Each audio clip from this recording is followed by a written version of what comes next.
the idea of this was for the gigging musician, specifically for Joe Locke. Joe Locke, jazz, great, tours all over the world.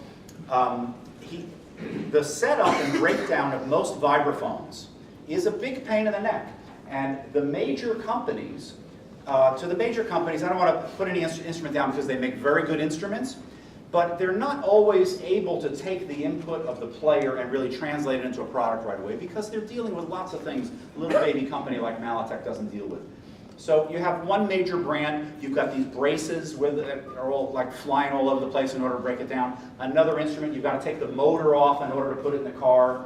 All sorts of problems. And Joe was encouraging us, just like Ed was influential on the Love Vibe, Joe Locke was very influential on this instrument. He wanted a quick breakdown, he wanted the legs to fold under, real easy, leave the motor on. So here's the way this works. If you're a gigging musician, you can use it in an institution also. It's a rugged instrument. You can wheel it around just as well as an M55 or a Yamaha 3710 or any of the other major brands. It's well braced, it's a strong instrument. But for gigging, you loosen this brace, that brace falls down.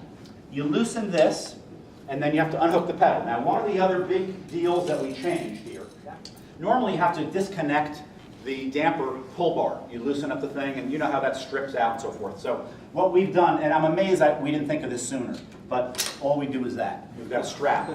And it's a quick adjust for the height of the pedal, but for packing the instrument up, that's all you really have to do, and the center pole comes out. Now, the instrument is still standing without the center pole, because the legs are locked here.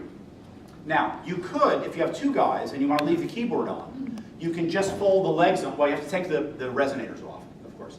But you can just fold the legs under and leave the bars on if you want. I don't recommend that, but you can do it. If you take the bars off, now the next thing is you loosen the legs here, these two knobs, and then you lift and the legs go under. The way I'd probably do it would be to loosen those knobs.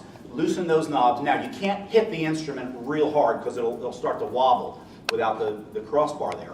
But it's not going to fall down. It'll wobble. It'll go over like this a little bit. Before it wobbles, don't hit it. And just lay it down on its side, and now the legs will fold under. You lock them again. You lift it up. We have a picture that we're going to put on the site soon of our 78-year-old R&D guy, George, and he picked up the instrument, and he goes with one hand. It weighs 41 pounds without the bars. So you can pretty much hold it in one hand. It's like a suitcase type weight. Height adjustment. So for the legs, you loosen these two and it folds. Okay. For the height adjustment, you loosen those two, and then this comes up.